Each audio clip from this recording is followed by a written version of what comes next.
ഈ ഒരു വീഡിയോയിൽ നമ്മൾ നോക്കാനായിട്ട് പോകുന്നത് എങ്ങനെയാണ് ഒരു ബിൽഡിങ്ങിന്റെ ടാക്സ് അടക്കാനായിട്ട് സാധിക്കുക. ഒരു കെട്ടിടത്തിന്റെ അല്ലെങ്കിൽ ഒരു വീടിന്റെ അല്ലെങ്കിൽ ഒരു കെട്ടിടത്തിന്റെ ടാക്സ് എങ്ങനെയാണ് അടക്കാൻ സാധിക്കുക എന്നുള്ളതാണ്. രണ്ട് തരത്തിലാണ് നമുക്ക് പേയ്മെന്റ് ചെയ്യാനായിട്ട് സാധിക്കുക. ഒന്ന് ലോഗിൻ ID ഉണ്ടാക്കിയിട്ട് ചെയ്യാം, ഒന്ന് ഐഡികൾ ഇല്ലാതെ നമുക്ക് ചെയ്യാം. അപ്പൊ നമുക്ക് ലോഗിൻ ID ഇല്ലാത്ത വിധമാണ് ഈ ഒരു വീഡിയോയിൽ നോക്കാനായിട്ട് പോകുന്നത്. അതിനായിട്ട് നിങ്ങൾ സഞ്ജയുടെ വെബ്സൈറ്റിലോട്ട് വന്ന ശേഷം ഇവിടെ ക്വിക്ക് പേ എന്നൊരു ഓപ്ഷൻ കാണിക്കും, അതിന് മുകളിൽ ക്ലിക്ക് ചെയ്യുക.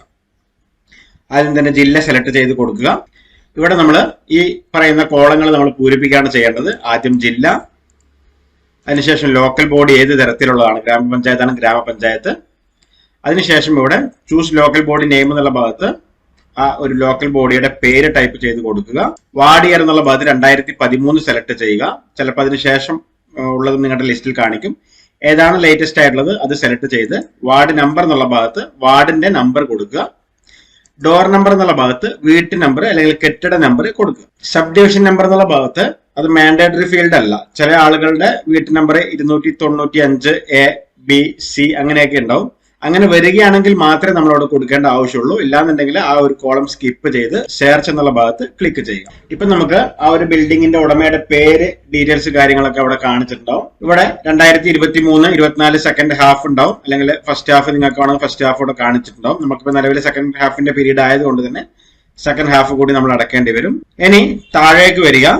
താഴേക്ക് വന്നിട്ട് ഇവിടെ ഇമെയിൽ ID എന്നുള്ള ഭാഗത്ത് ഇമെയിൽ ഐഡിയും മൊബൈൽ നമ്പർ എന്നുള്ള ഭാഗത്ത് മൊബൈൽ നമ്പർ രേഖപ്പെടുത്തി കൊടുക്കുക. ശ്രദ്ധിക്കേണ്ട കാര്യം എന്നുള്ളത്, നിർബന്ധമായിട്ടും രണ്ട് സ്ഥലത്തും നിങ്ങളുടെ ഇമെയിൽ ഐഡിയും നിങ്ങളുടെ മൊബൈൽ നമ്പറും ആയിരിക്കണം എൻ്റർ ചെയ്ത് കൊടുക്കുന്നത്. കസ്റ്റമറുടെ ആവരുത്. നിങ്ങളുടെ സ്ഥാപനത്തിന്റെ ഇമെയിൽ ID എന്താണോ അതും, അതുപോലെ തന്നെ നിങ്ങൾ സ്ഥിരമായിട്ട് ഉപയോഗിക്കുന്ന മൊബൈൽ നമ്പർ എന്താണോ അതായിരിക്കണം ഇവിടെ എൻ്റർ ചെയ്ത് കൊടുക്കേണ്ടത്. അതും കൃത്യമായിട്ട് ശ്രദ്ധിക്കുക. നിങ്ങൾ ഏതൊരാൾക്ക് കൊടുക്കുമ്പോഴും എപ്പോഴും ഒരേ ഇമെയിൽ ഐഡിയും ഒരേ മൊബൈൽ നമ്പറും തന്നെ ഉപയോഗിക്കുക. കാരണം നമുക്ക് നാളെ സ്ലിപ്പ് എടുക്കണമെന്നുണ്ടെങ്കിൽ നമ്മൾ ആ ഒരു നമ്പർ ഉപയോഗിച്ചിട്ടോ മൊബൈൽ നമ്പർ ഉപയോഗിച്ചിട്ടോ ഇമെയിൽ ID ഉപയോഗിച്ചിട്ടോ ആണ് നമ്മൾ എടുക്കുക. അത് എൻ്റർ ചെയ്ത ശേഷം താഴെയുള്ള കോളത്തിൽ ക്യാപ്ചർ ഫില്ല് ചെയ്ത് പേ നൗ എന്നുള്ള ഭാഗത്ത് ക്ലിക്ക് ചെയ്യുക.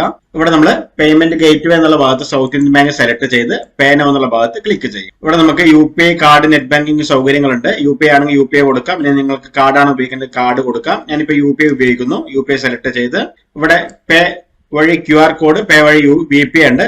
ഞാൻ QR കോഡ് സെലക്ട് ചെയ്യുമ്പോൾ നമുക്കൊരു QR കോഡ് ഇവിടെ എനേബിൾ ആയിട്ട് വരും.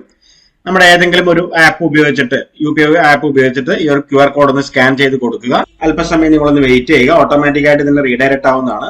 റീഡയറക്ട് ആയി കഴിയുമ്പോൾ നമുക്കിവിടെ ഡൗൺലോഡ് റെസിപ്റ്റ് എന്ന ഓപ്ഷൻ കാണിക്കും. അതിന് മുകളിൽ ക്ലിക്ക് ചെയ്ത് നമുക്കതിന്റെ പ്രിന്റ് എടുക്കാം. ഇവിടെ പ്രിന്റ് ഓപ്ഷൻ കൊടുത്ത് കസ്റ്റമർക്ക് ഇതിന്റെ പ്രിന്റ് നിങ്ങൾ കൊടുക്കുക.